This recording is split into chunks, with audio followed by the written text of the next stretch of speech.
Fala pessoal, tudo bem? Aqui é o professor Luciano Kenji. Hoje nós vamos falar sobre PEA, sigla de População Economicamente Ativa. Vamos entender que esse nome ele já é bem explícito aparentemente. Você vai pensar, bom, então são as pessoas que trabalham. Basicamente é isso. A PEA é um índice que mede então as pessoas que estão em idade de atividade econômica, ou seja, em idade de trabalhar. O contrário seria a PEI, população economicamente inativa, que seriam as crianças, jovens e os idosos. A população economicamente ativa é um dado que computa ali especificamente, um dado, antes que você se assuste, explicar que é um padrão mundial, tá? A população entre 10 e 60 anos. Vixe, mas como assim criança trabalhando não pode? A ideia dessa medição é que a ONU, que vai utilizar essas numerações, vai considerar que ela reconhece que o trabalho infantil é ilegal, mas que é uma realidade de uma série de países do globo e tem famílias que dependem da manutenção econômica a partir de trabalho infantil.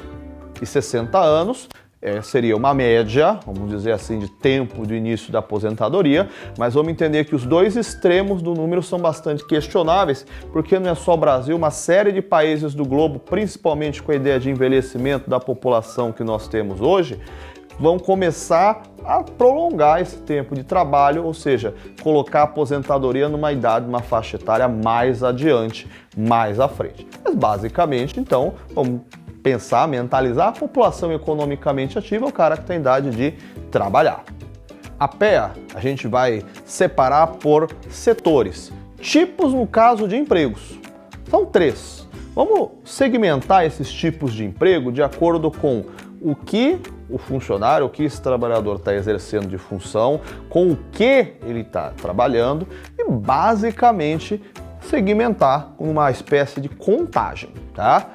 Setores primários, o segmento de trabalhos primários. Vamos entender que são todos aqueles aonde o trabalhador está lidando, está realizando alguma função ligada à natureza, a extração de algum elemento natural. O agricultor, ele é um setor primário. O pecuarista, um trabalhador de setor primário. O minerador, o madeireiro, o pescador, todo mundo que vai estar realizando funções diretamente com a natureza. O setor secundário é aquele que tem trabalhos no setor industrial, setor de transformação, ou seja, que pega os elementos que basicamente vêm do primário, esses segmentos naturais, e vai realizar algum tipo de transformação.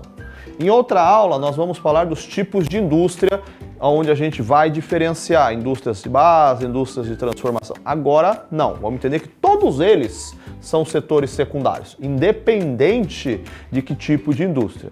Então, por exemplo, a indústria tanto de automóvel vai ser emprego secundário, assim como o cara que vai estar trabalhando ali, sabe aquela sardinha enlatada que está embabada no óleo, aquele peixe lá que você vai ficar chupando as espinhas. Esse esquema também o cara que fez, no caso, enlatamento do peixe, é setor secundário.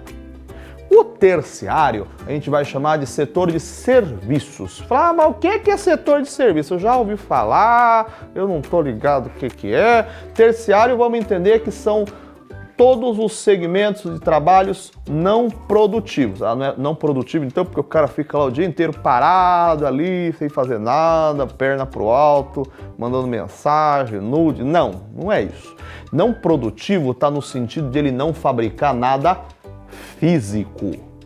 Os serviços, então, são os segmentos não produtivos porque são funções que não estão fabricando alguma coisa. Professor é um serviço. O cabeleireiro, o motorista, o médico, o engenheiro, são todas funções de serviços ou setor terciário, porque não estão confeccionando uma mercadoria, não estão fazendo um esquema que seja físico. Alguém vai falar, mas o professor faz conhecimento, mas é algo abstrato, não é nada tátil, não é algo palpável. Atualmente, vamos identificar, a gente está no século XXI, mas desde a segunda metade do século XX, a gente consegue notar que tem uma tendência muito clara de números ficarem concentrados em empregos do setor terciário, que a gente vai dar um nome então de inchaço do setor terciário, ou tem alguns temas aí que uns termos usados como terciarização. O que é isso daqui? O que é esse inchaço do setor terciário? Vamos pensar se talvez pode encaixar no seu caso. Para aí, pensa, você que trabalha com qual setor? Primário, secundário, terciário? Seu pai, mãe, tio, namorado. Vai fazendo os pares aí e tenta parar para pensar qual que é a função que cada um está exercendo. Se você mora numa área urbana, provavelmente o setor primário está quase que descartado. O secundário, né, vamos pensar que não é só trabalhar na indústria. Por exemplo, eu tenho um tio que trabalha na indústria, ele faz ali a parte administrativa. Então ele não está trabalhando com a parte de confecção do produto, tá? Então ele é terciário do mesmo jeito. Não é aonde, mas é o que ele faz. Provavelmente, são todos os casos, mas a grande maioria aí, você do outro lado, chegou à constatação de que realmente a maior parte da galera que eu conheço está trampando no terciário, verdade. O que a gente tem que pensar é que esse inchaço de setor terciário, ele acaba caracterizando, né, um fenômeno que vai se acelerar muito com o processo de urbanização.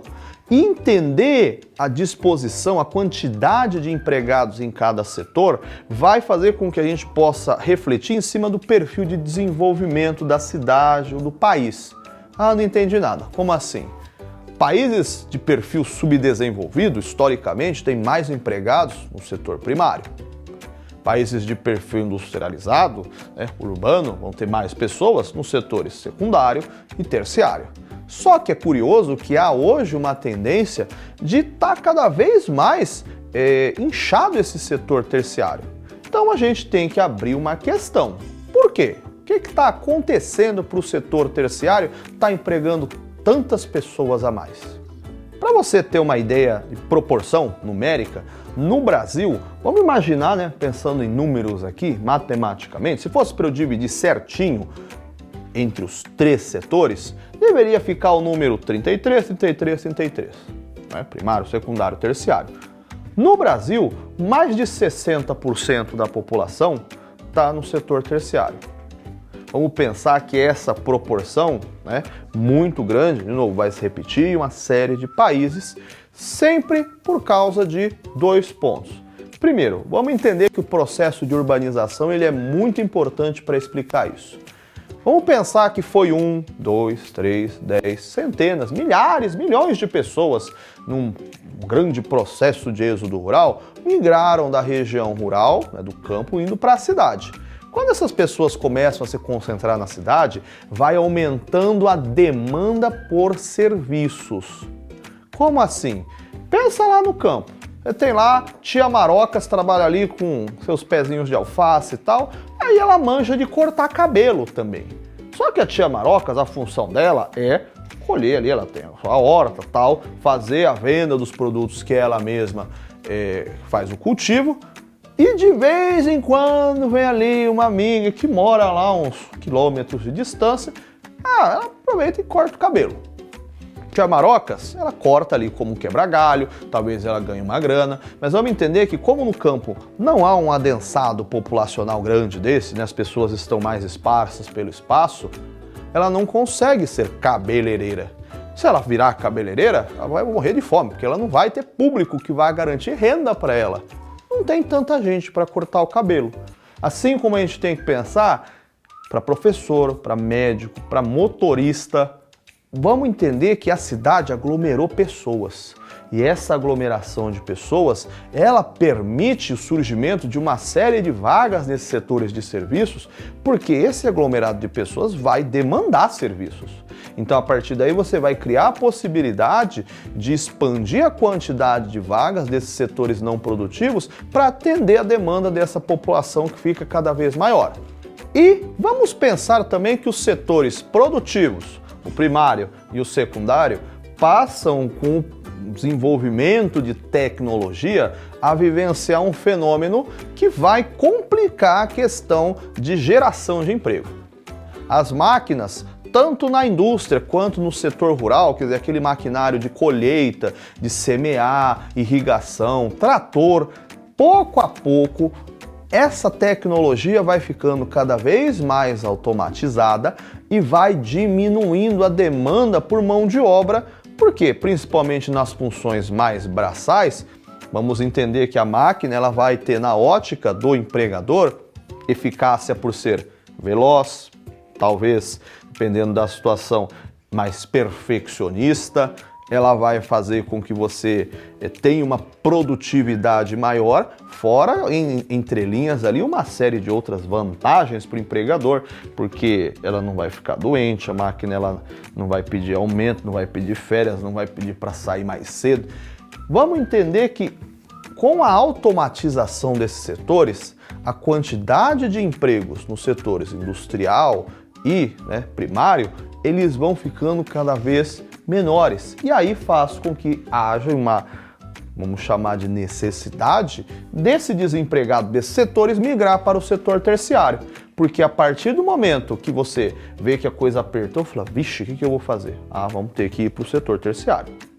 É importante ressaltar que o setor terciário, ele também tem muito de uma categoria que nós vamos chamar de subemprego. O subemprego é o nome mais formalizado para o que a gente chama de bico, né? O trampo informal, a questão do trampo autônomo, porque dá-se a liberdade, então, com essa quantidade de empregadores reduzida, o cara, mas eu posso me virar. Aí ele vai virar um autônomo, um profissional que pode ser tanto de aspecto qualificado quanto não qualificado. Então você pode pensar num cara que presta serviços, num freelancer, ou um camelô que vai estar vendendo coisas ali na sua vendinha ali no esquina da rua, pá, tudo isso enchendo a galera aí, da quantidade de setor terciário. Tudo bem, pessoal? Bons estudos, até a próxima. Até mais.